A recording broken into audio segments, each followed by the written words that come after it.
Saktiandi Supaat. Sir, a credit sales agreement is a useful system for someone who needs an important big-ticket item to own it first and pay the money over regular installments. One example is the COS Flexi Plan. This can be immensely helpful to the low income. However, it can also be damaging if interest rates are high and if said person is not financially savvy. Through interactions with my residents, I have been made aware of cases where some of them were baited by low upfront costs and misleading advertisements. This led to them running into arrears because they eventually find themselves unable to cope with the installment plan. I even had one resident ask if he could use his CPF to service the higher purchase fees for some items purchased from a furniture store. His situation must have been quite desperate. Marketing campaigns and advertisements are bold with their plans and claims these days. It is not uncommon to see advertisements boasting $0 upfront payments, especially for expensive gadgets like smartphones. Some installment plans offer vouchers and goods in kind, very attractive freebies to entice customers. Some offer payment plans spread out over 24 to 48 months, so the monthly installment cost seems low. But it all adds up to substantially when you do the math, and it is much more expensive when paying for the price in full. Those who are less financially savvy are less likely to keep proper financial records. They may overestimate their ability to pay off the installment plans.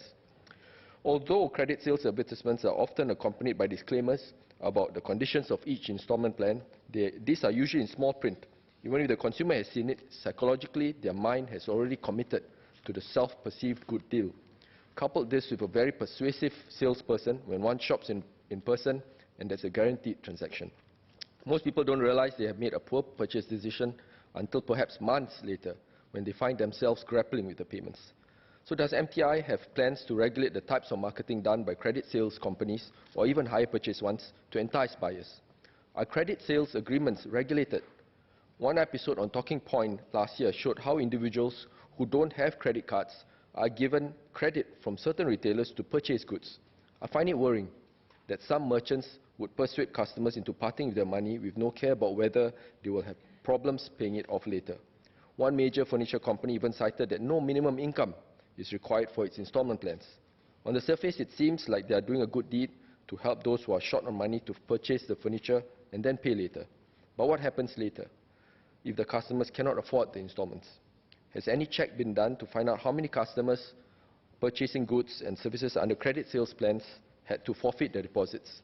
What will MTI do to ensure that the businesses and financial institutions, companies, do not overextend credit to consumers without checking their creditworthiness?